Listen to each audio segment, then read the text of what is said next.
if I'm honest, it took me longer than I would have liked. I spent I spent a lot of time in some really dark places, and that was the moment. That was the moment that broke me. And this moment was, I just got knocked down, and I just didn't want to get back up. I realised that it was okay to ask for help. And not just okay, it was important to ask for help. Hey guys, what's up? Kia ora and welcome back to another brand new episode. In today's episode, I was honoured to have my special guest joining me at the round table, Pete Murph, who is the founder and the driving force behind Bloke's Day Out. He shared his own personal life experiences of marriage, divorce and separation from his kids to the birth of Bloke's Day Out. So please, stick around to hear more insights about his story and how you can get involved in supporting his cause, Bloke's Day Out. So, without further ado, let's get to it. And please, take into consideration that we will be covering sensitive topics that may be triggering for you. So if you or someone is in need of support, then please call Lifeline on 13 11 14. That number again is 13 11 14. So let's get to it. Hey guys, kia ora and welcome to a brand new episode.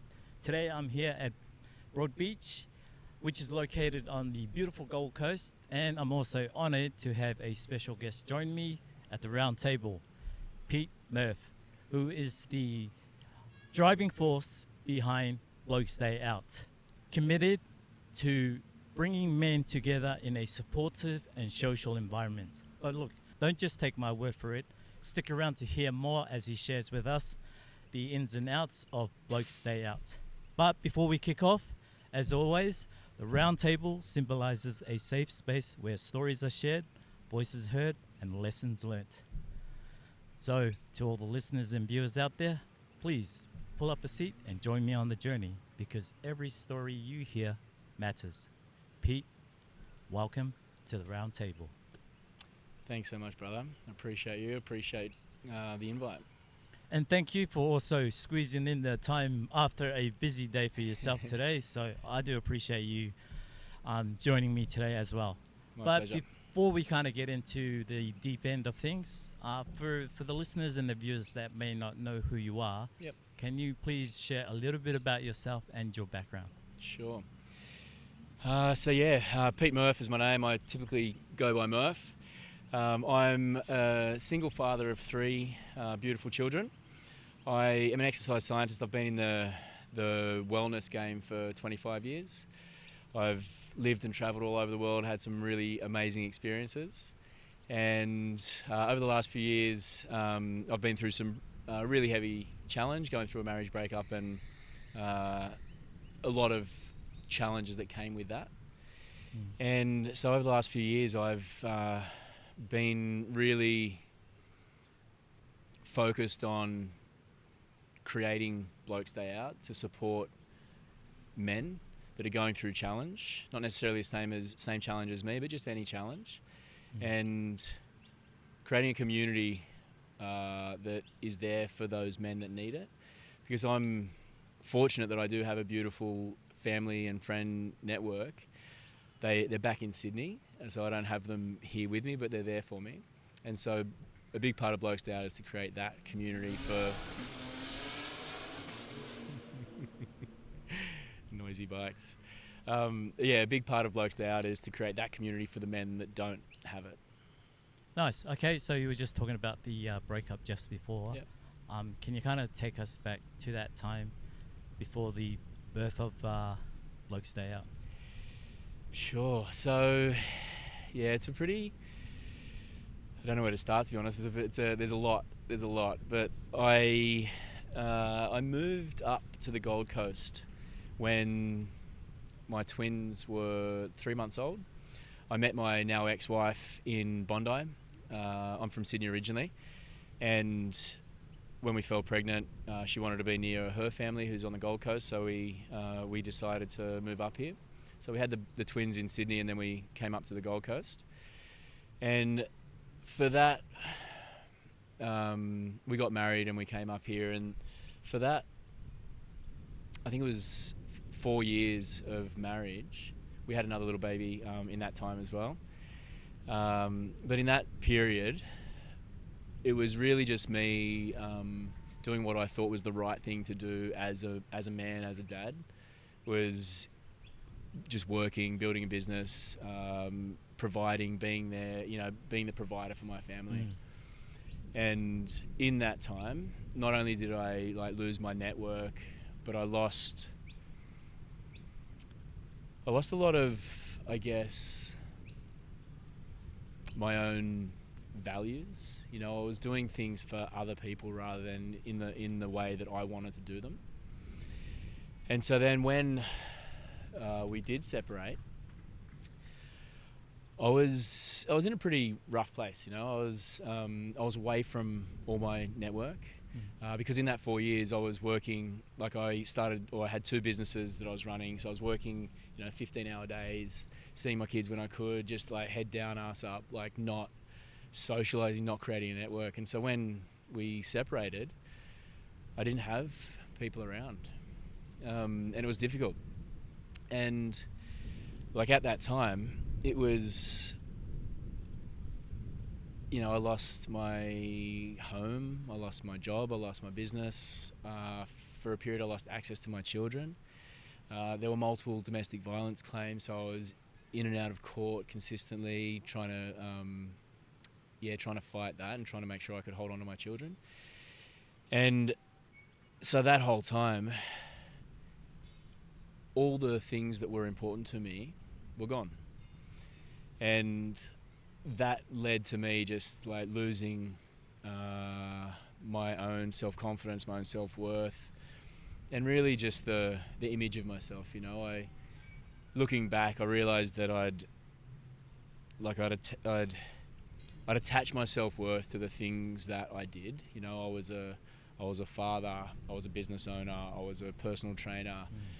And then when all that was gone, essentially, who am I now? And it was really, I was just left really flat. So how were you able to get yourself out of that situation then? If I'm honest, it took me longer than I would have liked. I spent a lot of time in some really dark places. I battled with depression for a long time, and to add to it as well, it was as I was sort of finding my feet after losing all that and starting to find some positivity, COVID hit, and then in the fitness industry just shut down overnight, and so I was jobless and potentially homeless, and then if I was homeless, then I didn't have a roof for my kids and I couldn't see my kids. So there was a lot going on. So I just felt like everything just kept going, getting worse and worse and worse. And, in all honesty, that for a long time I didn't manage it, and I didn't manage it well, and I was just in a hole, and it was really, really hard. And the way that I got through it was, firstly having support of friends and family. That was huge. And important to note that I couldn't, at the time, I couldn't ask for help. And not only that, I couldn't accept the help that was offered. It was really difficult for me. And that's one of the things that, it makes me tear up now and gives me goosebumps now. The power of having good mates that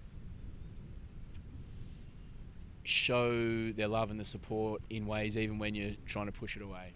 And that was a big thing that got me through. That was what allowed me to not just stay in that hole and to go down into the deeper into the dark places. But as far as digging myself back out, I worked really hard at educating myself and at putting things into practice. So I didn't have any money, so I couldn't really do anything. I wasn't working. I was really struggling.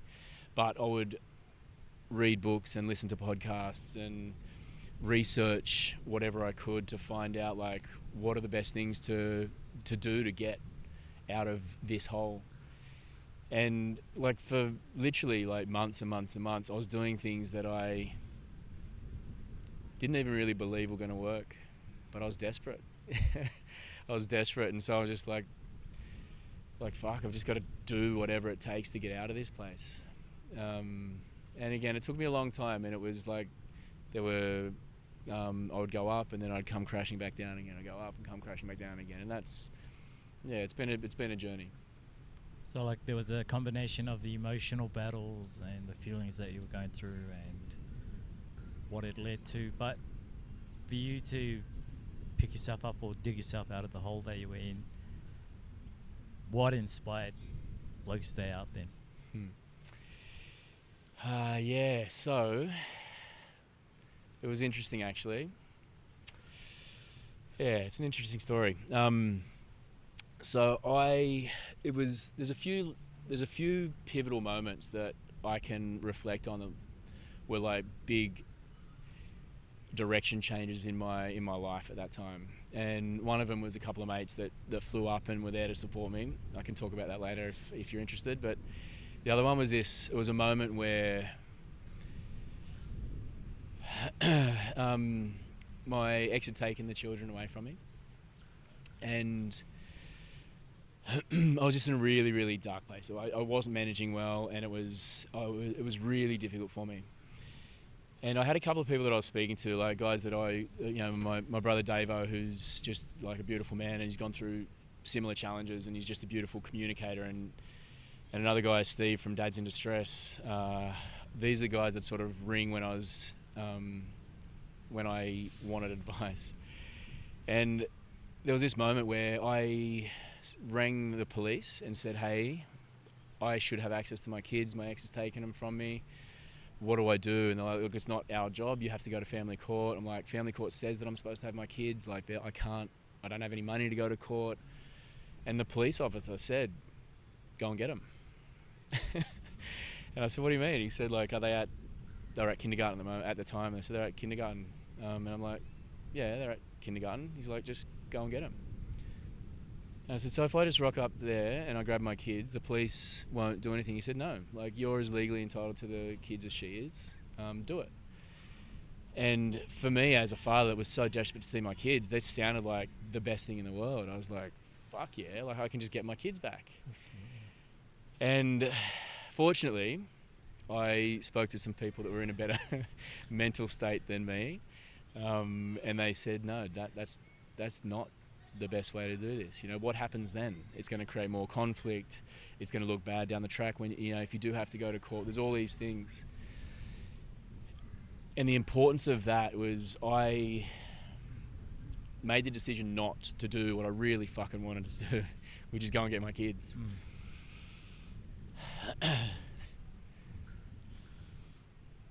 And the power in that decision was the turning point. Up until that point, I just felt like everything was out of my control. I felt so helpless and so hopeless, and that all the things that were important to me were completely out of my control. And so this was the first time in a long time that I recognized that there was one thing that I could control, and it was how I responded. Because up until that point, I'd just been reacting emotionally because I was just so overwhelmed by everything. And so that moment of recognition that, fuck, I am in control, like there's something that I can control, and it's me, was this powerful, really pivotal moment.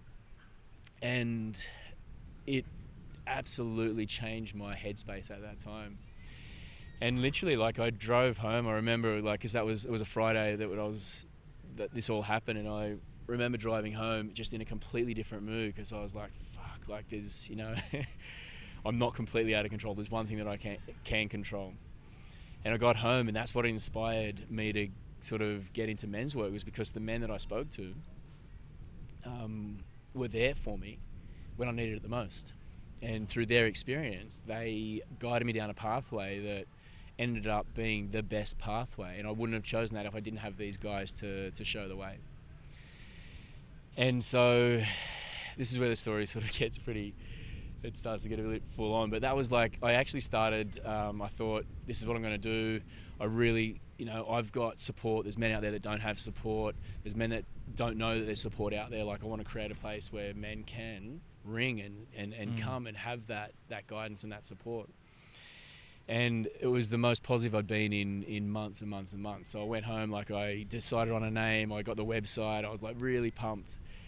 And spent the night doing all these exciting things, and then the next morning woke up again like super pumped. I downstairs and I started jumping on the computer and trying to organise all these things, like, again, super positive. And hadn't felt that way, hadn't felt any positivity for months. And so the extreme of that, I was just so alive and so positive, and had purpose again for the first time in forever. And then I got a knock at the door, and it was the police. And it was another false domestic violence claim. And I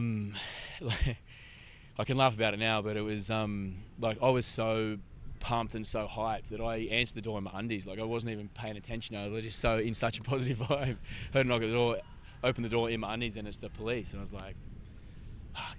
And then they handed me these papers that were, to me to be in court, and read them. And there was, they were trying to take my children off me. And with everything that was gone on, this was like, it was a moment where I thought I might actually legally lose my children. Like, it was heavy. And that was the moment. That was the moment that broke me. I'd, like, leading up to that, like, I'd had all these things where it was a massive challenge, and I'd fall down and I'd like crawl my way back up, and it would knock me down again, and I'd crawl my way back up and knock me down again.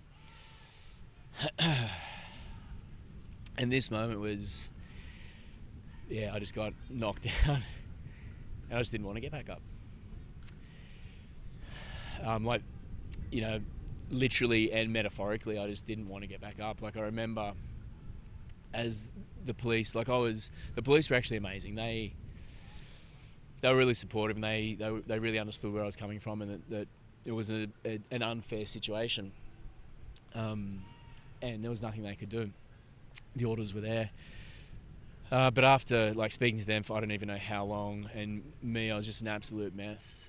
And as they were walking away, I was crumpled on the floor, like, kind of leaning up against the garage door, tears and snot and stuff everywhere. And as the police were walking away, they said, should we call an ambulance? Are you gonna hurt yourself? And and I told him that I wasn't. I told him that I was okay. But I laid there for, I found out later, I think from my neighbours, that I was there for about 3 hours. And just in that time of just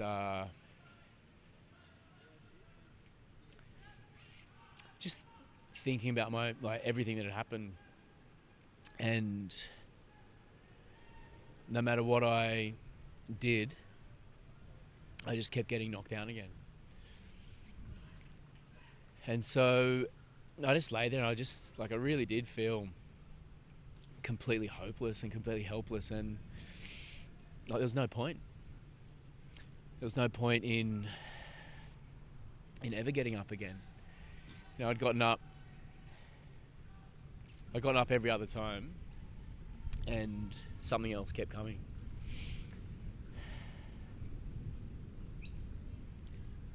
And I just didn't have the energy.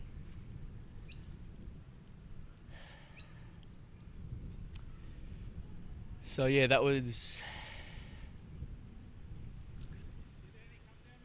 my lowest moment. That was the hardest moment. And I'd like to say that I, picked myself up and brushed myself off, and then, used that as fuel to start Bloke's Day out, but it wasn't. It wasn't like that. I spent many months just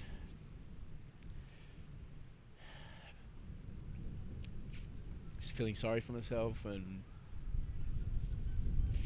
feeling like there was no way out, feeling like I was helpless and feeling like just giving up.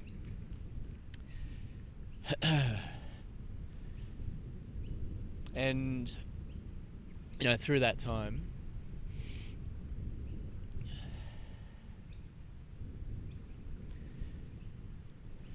I wasn't seeing my kids.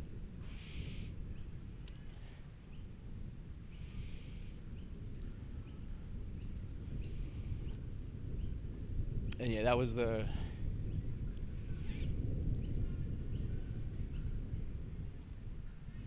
time that was just I was done.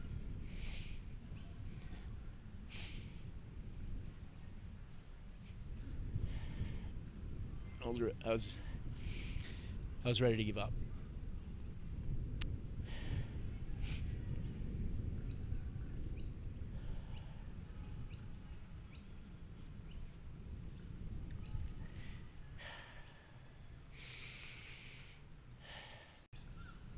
And what it was that got me through was the support of my mates and my family.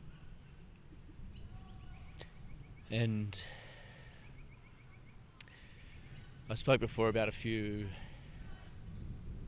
pivotal moments that I can reflect on, that I didn't really necessarily realize at the time, but looking back, I'm just like, yeah, wow, that was like, things could have gone very differently if these moments didn't happen. And one of them was my mates flying up to be there for me.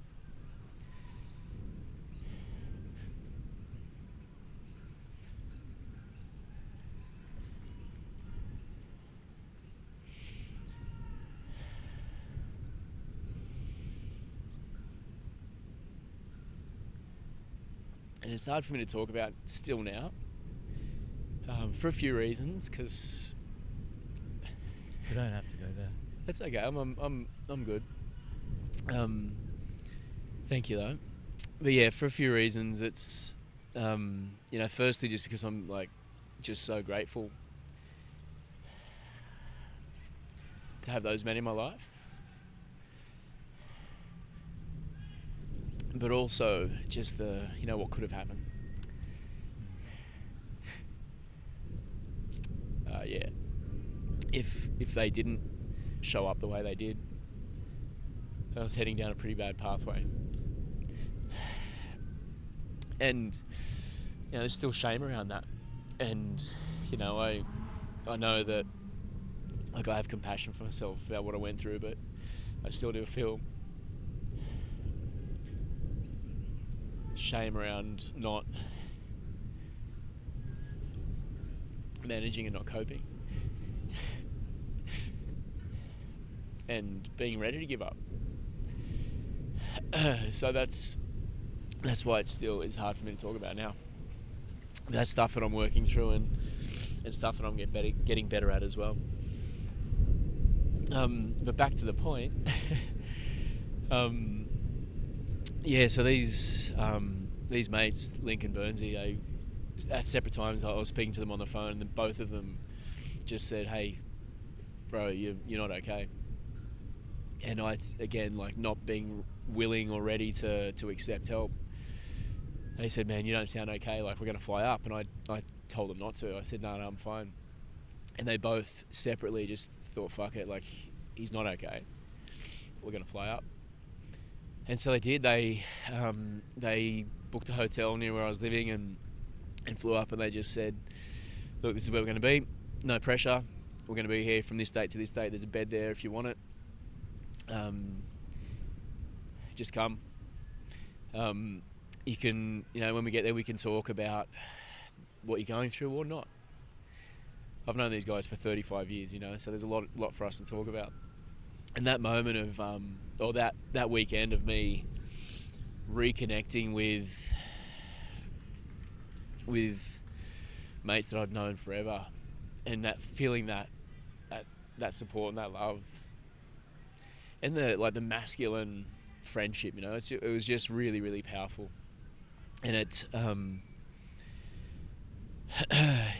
helped me to remember how important connection is, and that I wasn't seeking it, and I was really isolated where I was, and because of circumstance, but also because of my attitude. And so it helped me to realize how important it was for me to seek out friendship and camaraderie and masculine, interaction. But the biggest thing, I think, the thing that was that real pivot that helped me to change the direction of that pathway that I was heading down was,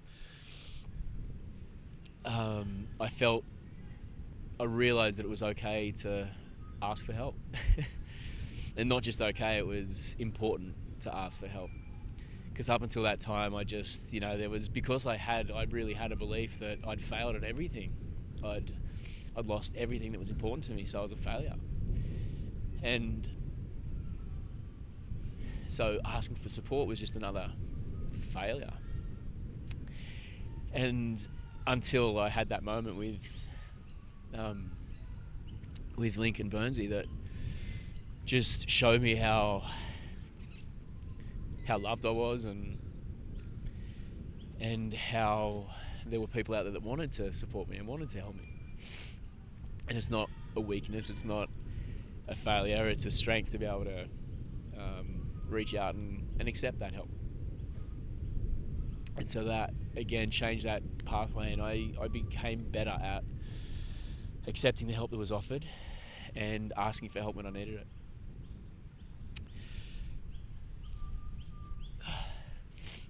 So I think I got on a bit of a tangent that way, but I think you asked me what inspired Bloke Stay Out. And it was from those experiences of me going through challenge and recognizing the things that were helpful, that was community and that was support. I actually started a different group. I started a group, it was called We Got You Mate, and it was a group for separated dads. And that went really well. And I was getting, a lot of guys there. There was a lot of hype around it. The community was growing pretty quickly. But what I noticed was that the guys that were turning up weren't the guys that really needed the support. The guys that were turning up were men that had been through challenge themselves, felt like they'd learnt some things, and so they wanted to come and support other men, which I thought was beautiful, but I wasn't reaching the men that I wanted to. And so I recognised through that experience that there was two major points. But firstly, the men that really needed the support, it's really difficult for them to put their hand up and to come to a men's support group. I was just about to ask you that. Yeah, there's such a stigma around it. And knowing from my experience, there's a lot of low self-worth, low self-confidence, social anxiety. Hey, welcome back again, guys. And look, if you're finding value in today's show, then please subscribe, like, and share with someone that you know of could possibly learn from what they get to hear from today's show. So, without further ado, let's get back to it.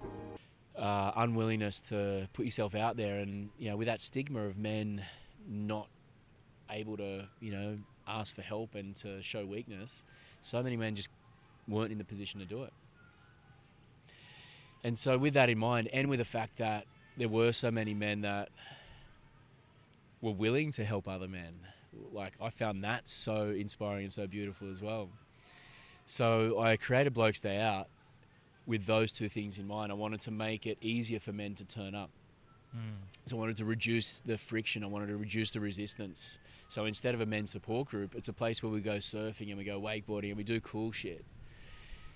And so more men will turn up. It's easier for them to turn up. It's way easier to say, hey, I'm going to go, do a surf day than it is to say, hey, I'm going to a men's support group. Oh, yeah. Yeah. So that was the one thing. And one of the big things that I do in Bloke Stay Out as well is we talk about emotional regulation, stress management to help the men manage their own stuff. But we also talk about how to recognise when people around us may need support, and then how to support them in an effective way. And so that's leveraging off that fact that I recognised so many men wanted to help. So I wanted to give these guys the skills to be able to do it in an effective way. Because one of the things that I really recognised as well was I had people in my life that loved me and that wanted the best for me, but didn't know how to communicate well. And so I'd ring people that prior to my deep and dark shit, I'd ring them for advice, and the advice was always amazing advice. But where I was with this deep depression and low self-worth and self-loathing and just this self-criticism consistently, speaking to people that didn't know how to communicate well made me feel worse. They would speak in a way that would make me feel worse about myself. But having guys like my brother, Davo, who knew how to communicate really well, and other men as well, that helped me to recognise how important it was for us men to gain skills to be able to listen more effectively to men and to be able to support them in a way that is helpful. Because it's not a skill that most men have, unfortunately. And it's not something we're taught throughout our lives coming up, depending on how we were brought up. But yeah, listening back to what you've spoken about with forming a group to help dads that were going through struggles were exactly not really the ones that you wanted, because they were already at a place where they wanted to give back. So how did you manage to flip that in a way where you could attract more of the guys that you really wanted to work with? Yeah, so that was really when I changed the whole concept of the group, from a support group where we went and talked about our stuff and went for a walk, to a group where we go and do activities. So that's what birthed Bloke's Day Out, was the activity focused, getting people out there to do something other than just come and talk about their shit. And we do that as well, but there's less resistance. It's easier. Can you kind of walk us through those steps of, say, for someone new that's rocking up, what would they walk into? What can they expect? Yeah. Just in case there's someone that's listening and wanting to check you guys out. Yeah, so a typical, I'll talk about, we do different activities, but the one that I've done most often because I love surfing is a learn to surf day. So typically what the day will look like is we'll meet in the morning, and I do a brief little intro, just really talk about my backstory, a little bit about what I talked about now, just to help the men understand that I'm there for the right reasons. And then we do a little brief connection where the men just get to know each other, really short and fairly easy share, nothing too deep initially, but just to let the men sort of meet each other. And then we go out for the activity. So if it's a surf day, we go out for an hour and a half, learn to surf day. And we've got professional coaches, and the idea behind that is to just start to break down some of those barriers, for the men to build rapport with each other, to connect, doing something physical. This is where we feel more comfortable, is being physical and creating friendships in that way. So we get out there, we have a laugh, out of our comfort zone a little bit for a lot of people. And we're trying new things, and we're challenged, and we're falling off, and we're succeeding, and it's all these little things, and we have laughs together, and so that builds the rapport and builds the camaraderie in a really, I think, comfortable way for men. And then we come back after the surf, and we'll usually sort of go into I talk a little bit about emotional regulation, stress management, and the importance of emotional regulation, and how to get some skills to get better at managing our emotions when it's difficult. And then we'll do some breath work into the ice baths. And the ice baths are usually challenging, and that's, talking about controlling our emotions in an uncomfortable environment and how that translates to real life. And when we do it in an environment that is planned, when we have these situations that are unplanned that come up that are stressful, we're better able to cope. So we go through those processes. I think after that we have lunch, and it's like breaking bread together. We have a big, beautiful, healthy feed, and we have some time to talk and connect and to get those friendships and those connections happening. And then after lunch, I do another workshop, and that workshop is typically around what I talked about before. It's about how to recognize when people around you might be struggling, how to approach them in an effective way that they feel comfortable to talk, and then how to listen well, because like I touched on before, it's a skill to listen to, like especially a man who's in crisis and a man that's really struggling, a man that's about to open up about his feelings. Typically as blokes, it's an uncomfortable situation for us to listen to somebody talk about their struggles, and as men, we want to solve it as well. We're problem solvers, and so we're trying to fix the problem for the person when all they really need is for us to be there for them and to listen and to allow them to feel heard and for their feelings to be validated. So I talk about the importance of that and help the men to understand how important that is. And then I also talk to the fact that we don't have to fix the problem. Like, we're there to be their support, but educating ourselves on where the professionals are and what professional services are out there so that we can now support that person in finding the professional help that they need.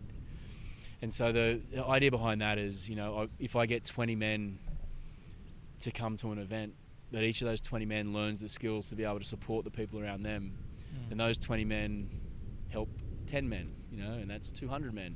And then it spreads and it spreads and it spreads, and it's just this community of men that are willing but also have the skills to be able to support the people around them. And that the power in that is huge, and I've seen it. It's supporting their partners, it's supporting their work colleagues, it's supporting their sons, and the power in that is magic. It's huge. Oh man, that's amazing.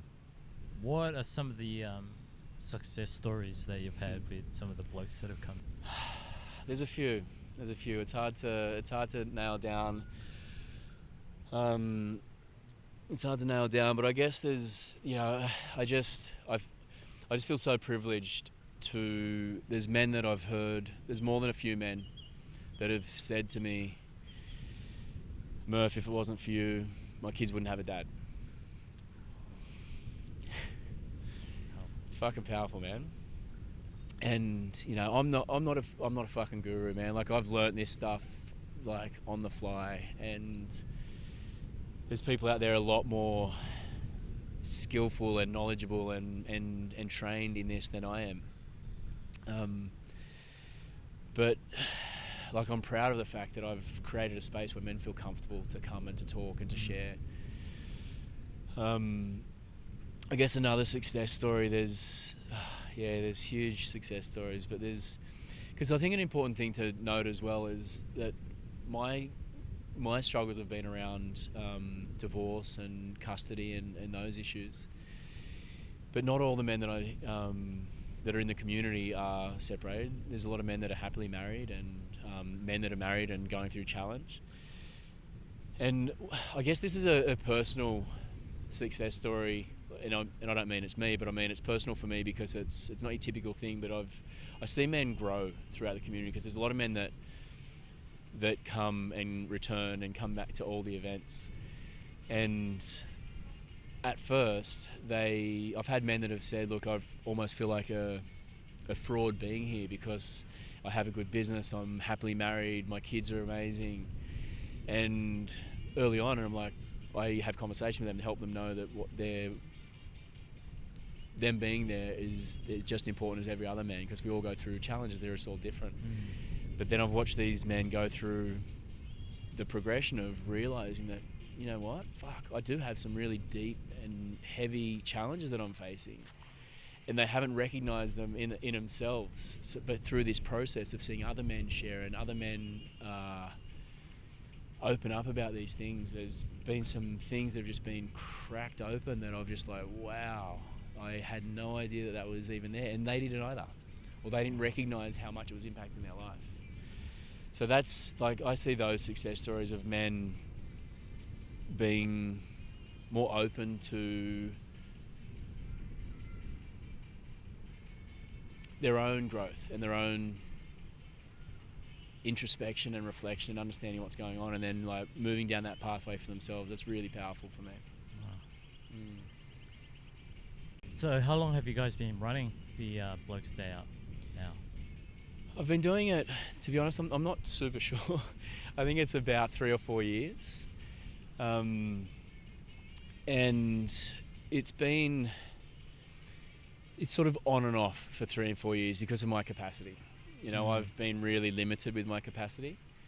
And so, although it's been running for 3 or 4 years, I'll drop off for a while and then I'll come back, and I'll drop off for a while and then I'll come back. And right now, this is the first time, like this year is the first time that I felt like I have capacity to actually really give Blokes Day Out what it deserves. And so there's a lot that's happening this year that's really, really exciting for me. So how do you guys keep the doors open? In what way keep the doors open? To have the guys come, obviously, with the does everyone donate their time to join your group, or how does it all work? Good question, and it's an important question.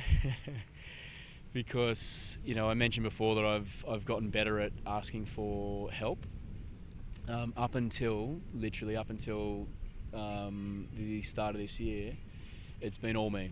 Everything has been me, and I've tried to build the website and do the marketing and run the events and, you know, do the cooking and organise the food and organise everything and get bums on seats, and it's been a challenge. And there's been many times where I've almost pulled the pin, because, you know, like I'll get the website annual fee is like $300 and I don't have $300. I'm like, fuck, I just can't afford to keep spending money that I don't have on keeping the doors open. And for a long time, Blokes Day Out was like, because I charge for the events and I do it, but I try and keep the price low because I know how there's so many men that are, you know, going through financial challenge. But that's been one of my downfalls, because it's been costing me money to run these events, and it's not sustainable. So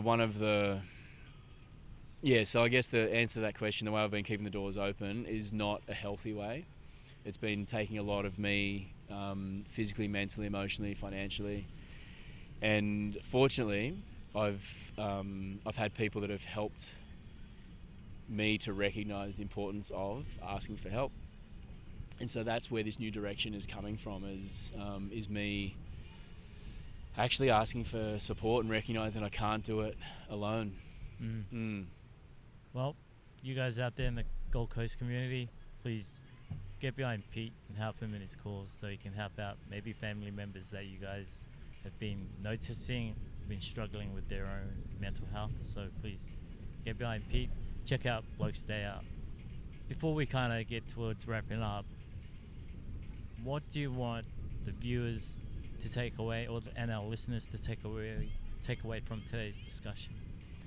I think the most important message for people to take away is to be there for the people around them, and to reach out when you're struggling, because it's really important for us to support the people around us and to recognize when they need to be there for them. And it's so important for us that are going through a challenge to actually be willing to get out there. Again, the challenge with that is when the people are in that deep challenge and the deep struggle, then often they don't have the capacity to reach out. So this is why it's so important for the rest of us to be able to recognize when this might be the case, and to be able to get in there and offer them support in a way that's going to be supportive and helpful and received well. So yeah, it's the empowering yourself to know how to support the people around you. In case there's some things I may have missed asking you, now's an opportunity that Cool. you can talk about anything that's on your mind. I'd love to talk about what I'm doing at the moment. Like, I've got an event coming up next weekend, and that's what I just touched on then about me actually asking for help. Is this next event that I'm running is me asking for help. I'm doing a crowdfunding campaign, and it's like I'm really excited about what's happening with that. And I think it's gonna again be another real pivotal moment for Blokes Day Out. Yeah. Oh, okay, Pete. So what's got you excited about the upcoming event? So I'm really, really excited. Like I talked before about how there's some great people in my life that have encouraged me to actually reach out and ask for help, and it's been an amazing experience. It was difficult for me to do it, and it still is challenging, but I've done it. I've gone out there and I've actually I've asked for support, and so I'm actually running an awesome event at the Gold Coast Wake Park on the 9th of March, which has been super challenging for me to create and to bring together, but the support from the community has been just incredible, and I'm super excited about what this event, firstly the event itself, but also what it can lead to. So the event, I'll give you a little bit of a rundown on the event. It's called Self Care Fest. So the whole concept behind it is the things that helped me get through were recognising I needed to look after myself, look after my physical, mental and emotional well-being. So I'm doing an event which is a launch for a crowdfunding campaign to help support Blokes Day Out to help more men. But this event is also encouraging people to prioritise their own self-care. And so I've got amazing facilitators coming to do their thing, which is all in the line of self-care, to help people come experience these beautiful self-care experiences, to be inspired or to be to gain knowledge to be able to then go and implement that into their own life. So I've got we're doing it's at the Gold Coast Wake Park, so there'll be wakeboarding. We've got Guru, who's an incredible yogi, doing a beautiful yoga session for us. We've got Lindsay B, who is a men's coach, and he works with men in relationship, and so he's going to do a talk that's just really powerful on, I won't spoil the surprise, but it's going to be beautiful stuff on the masculine relationship. And we've also got the beautiful Bree from Dance with Bree doing a dance workshop, which is going to be helping people to get creative and find the joy in moving your body. We've got Taylor Lee Music doing live music for us throughout the day, which is going to be beautiful. And Trey Williams, who is an amazing breathwork practitioner, is going to hold a really special breathwork practice for us. So that's the day. I want people to come down and enjoy this and invest in their own self-care. And the reason behind this whole thing is for me to launch a crowdfunding campaign where we're going to do raffles, and we're going to try and sell merchandise and try and get some people, some sponsors involved to help finance some of the things that Blokes Day Out has been missing. Because I have done it for 4 years by myself, it's not run in a way, it's not sustainable. And so, I want to get a website built, and I want to have systems in place that it's every time I run an event, it's just not so many of my man hours. And that to make the experience actually better for men. So I'm spending less time doing all the stuff that I'm not very good at, and more time creating events that are going to be more powerful and more impactful for men.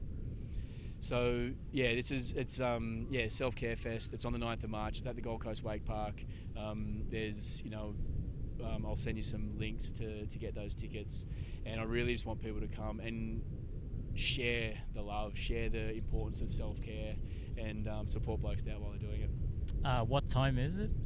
It's a full day event, so it's 8:30 till 3:30 on the 9th of March. All the details are in the link, and I'll have a run sheet of the different facilitators and when they're on, so people can sort of make sure that they're there for the person that they want to see. I would love people to be there for the whole day. It's going to be a beautiful day, and it's all for free. There's so much value in it, so I'd love people to come there for the whole day, but I understand people have busy lives, so I'll have a schedule of people to come and see the person that they want to really get involved with. Nice, that sounds like an amazing event. So come on guys, let's get behind Blokes Day Out. Appreciate it. So before we wrap up, any final thoughts? Final thoughts. Just one of the things is that one of my goals with Blokes Day Out is to help start people down the journey of, or start men down the journey of more men's work and more self-care. So I want to see the men's space become more inclusive and collaborative. So rather than, this men's group and this men's group doing their own thing, I really want to see all of us becoming supporting each other and collaborating, and it's already happening. There's Jacob O'Neill does T-GOM, which is a beautiful thing, bringing a lot of facilitators together. But just that, I really see the value in all of these groups working together to create change throughout, rather than just sort of saying, hey, this is what I do, and seeing it as a competition. Unfortunately, there's more than enough men to go around, and when the work that I do is going to attract a certain community, and the work that other men do is going to attract a different community. So just the beauty in collaboration and supporting each other, I think is a little thought that I'd like to share. Awesome. So one other thing, how can they get a hold of you? Cool, yeah. So Facebook, Instagram, the website. So it's on Instagram, it's Blokes Day Out. On Facebook, I think it's Blokes Day Out Fun, and blokesdayout.com.au is the website. Is that where they can also check out the link for the event that's coming up next week? Correct, yeah. So you'll find links on the website and on all the socials as well for the upcoming events. Oh, cool. Well, I'll also add those links in the description down below. Appreciate it. So, Pete, once again, thank you again, man, for joining me at the round table. It's been a pleasure. I really appreciate the opportunity to come and share what I do, man, and massive appreciation for you, bro, for doing this and for creating a space for men like me to be able to come and share their story, and to ultimately to reach more men. Yeah, thank you again. But as always, before we wrap up too, you get to sign your autograph on the round table. Beautiful.